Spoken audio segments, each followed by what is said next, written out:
Le ministère de l'Enseignement technique, de la formation professionnelle et de l'apprentissage organise du 23 au 24 octobre 2023 une caravane de l'enseignement technique, de la formation professionnelle et de l'apprentissage. La première journée a été ouverte par une rencontre entre le ministre Nguessan Kofi, accompagné de son cabinet et d'une forte délégation venue du Québec. Ce fut à la salle de réunion du dit ministre au lycée technique d'Abidjan-Cocody. Après le mot de bienvenue, les hôtes du jour ont eu droit à une présentation du système de formation en Côte d'Ivoire. Suite à cela, le ministre a présenté les pistes de solutions pour son ordre d'enseignement que sont les classes préparatoires TSI, l'école de la deuxième chance et l'académie des talents. Dans l'après-midi de la même journée, une deuxième rencontre s'est faite, mais cette fois-ci entre les gestionnaires d'établissements ivoiriens, québécois et le directeur de la formation initiale du ministère de l'Enseignement technique, Alain Yavo. C'était au site fort. Il s'agissait de présenter la différence entre l'enseignement technique et la formation professionnelle au Québec, ainsi que l'offre éducative du Québec. La présentation a été suivie d'échanges sur le point de développement de partenariats possibles avec le Québec.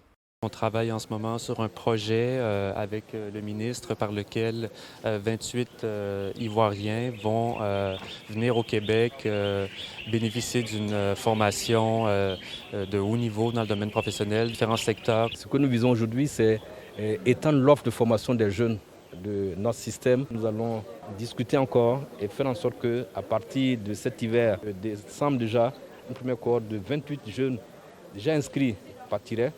Mais en 2024, on va amorcer l'envoi de jeunes de Côte d'Ivoire dans les cégeps au Québec. Le Québec va nous aider à poursuivre ces réformes et à faire en sorte que la formation professionnelle technique soit de très très bonne qualité dans notre pays.